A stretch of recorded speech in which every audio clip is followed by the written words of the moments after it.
சாணக்கியன் ஒருத்தர் இந்தியாவுக்கு வரலன்னா இன்னைக்கு இந்தியாவில் தமிழ் பேசிக்கூடிய மக்கள் தொகை பார்த்தீங்கன்னா 40 to 50 கோடி மக்கள் தமிழ் பேசியிருப்பாங்க.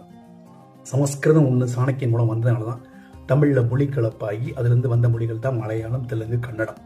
உதாரணமாக மலையாளத்தில் இருக்கக்கூடிய சமஸ்கிருத வார்த்தையை பூரா எடுத்துட்டிங்கன்னா அதில் எஞ்சி இருக்கக்கூடிய பார்த்தீங்கன்னா தமிழாகத்தான் இருக்கும். அதனால் மலையாளிகள் ஈஸியாக தமிழ் பேசுவாங்க. மோகன்லால், மம்புட்டியும் பேசக்கூடிய தமிழை நம்ம இங்கே இருக்கக்கூடிய தமிழ் நடிகர்களான அஜித்தோ, சூர்யாவோ, ரஜினிகாந்தோ மலையாளம் பேசக்கூடியது. ஏன்னா நமக்கு தமிழ் தனி. ஆனால் அங்கே அவங்களுக்கு அடிப்படை மலையாளம் தமிழ் தான். அதில் கலப்படம் தான் சமஸ்கிருதம். அதனால் அவங்க ஈஸியாக தமிழ் பேசுவாங்க. ஒரு மொழியை அழிக்கணும்னா அந்த மொழியில் கலப்படம் பண்ணால் ஈஸியாக அழிஞ்சிடும். உதாரணம் பார்த்தீங்கன்னா, நான் உதாரணம் சொல்கிறேன்.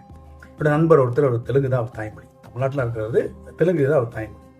இப்போ அவர் ஒரு வார்த்தை வீட்டில் தெலுங்கு பேசுவாங்க, வெளியில் தமிழ் பேசுவாங்க இல்லையா. ஒரு வார்த்தை நாக்கோசரம், மனக்கோசரம் அப்படின்னு ஒரு வார்த்தை இருக்குது தெலுங்குல. அவர் தமிழ் பேசும்போது வெளியில் பேசணும்னா அதுக்கோசரம் வந்தேன், இதுக்கோசரம் வந்தேன் தான் சொல்லுவார். அவர் இந்த அவரோட தினப்புழக்கத்தில் இருக்கக்கூடிய ஒரு 10 பேரில் 2 பேர் இந்த வார்த்தையை ரொம்ப கூறிய வாங்கிட்டாச்சுங்களேன். அந்த 2 பேருக்கு தொத்திக்கும். அதுக்கோசரம் இதுக்கோசரம். இந்த 2 பேர் இன்னும் வெளியில் போய் ஒரு 10 பேர்கிட்ட அதுக்கோசரம் இதுக்கோசரம் பேசுவான். அந்த 10 பேரில் 2 பேர் இந்த வார்த்தை இப்படியே ஒரே செகண்டில், ஒரு நொடியில் ஒரே நல்ல மொழிக்கலப்பு நடக்கும். அப்போ 3000 ஆண்டுகளாக நடந்த மொழிக்கலப்புனால தான் இவ்வளவு மொழிகள். இல்லைன்னா தமிழ் மொழியை 40 to 50 கோடி மக்கள் பேசியிருப்பாங்க. இது சாணக்கியன் பண்ண வஞ்சகம் தான் சொல்வேன் நான்.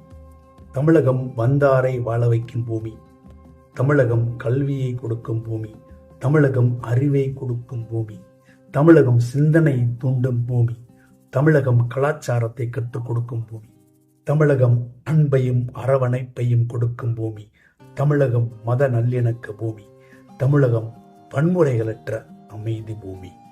பஞ்சம் பிழைக்க நீங்க வந்தீங்களா? நல்லா வாழுங்க, நிறைய வீடு வாங்க, காரு வாங்க, சந்தோஷமா வாழுங்க, அறிவை பெருக்கிக்கிங்க, கல்வியை பெருக்கிங்க, உங்க ஜென்ரேஷன் நல்லா வளர்த்து விடுங்க, தப்பே கிடையாது. ஆனால் பஞ்சம் பிழைக்க வந்த இந்த வஞ்சக சாணக்கிய கூட்டம் மொழி அழிஞ்சு போச்சு. அவங்க மொழியால் சமஸ்கிருதம் அழிஞ்சு போச்சு. இவங்களா உருவாகி மிக்சியில் அடிச்சு அரபி, பாரசீகம், உருது இப்படி எல்லா மொழியும் மிக்சியில் அடிச்சு உருவாக்குறது தான் ஹிந்தி. ஒரு 300 வருஷ மொழி தான். அந்த மொழியை வச்சு எப்படியாவது தமிழ் அழிக்கணும் முயற்சி இந்த சாணக்கிய கூட்டங்கள்லாம் நடக்கிறது. எனவே உண்ட வீட்டுக்கு 2 பண்ண வேண்டான்றது தாழ்மையாக கேட்டுக்கிறோம். நாங்கள் நல்ல சந்தோஷமா வாழுங்க. எங்க சோத்தை சாப்பிட்டுட்டு எங்களுக்கே வஞ்சகம் செய்யக்கூடாது, துரோகம் செய்யக்கூடாது, தமிழை அழிக்கிறதுன்ற பேர்ல ஹிந்தி மொழி கலப்பின் மூலமாக தமிழ் மொழியாம் செம்மொழியை அழிக்க நினைத்திடும் சாணக்கியர்களை புறக்கணிப்போம். தமிழ் வாழ்க, தமிழ் வெல்க, தமிழ் வளர்க. நல்ல சிந்தனைகளை வைப்போம், நம்பிக்கையோட இருப்போம். நன்றி.